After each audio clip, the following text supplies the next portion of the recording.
ទីក្រុងដ៏ស្គមស្កាយកំឡោះជនបទគ្មានទេបែតីគឺតែ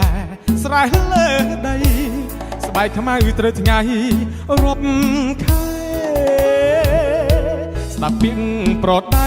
គោរពម៉ែឪបវរទោះបីខ្លួនក្រត្រដខំធ្វើស្រែហាលភ្លៀងហាក្តៅ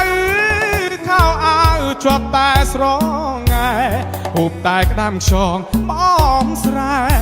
មិនដែលបានហូបនៅភាសា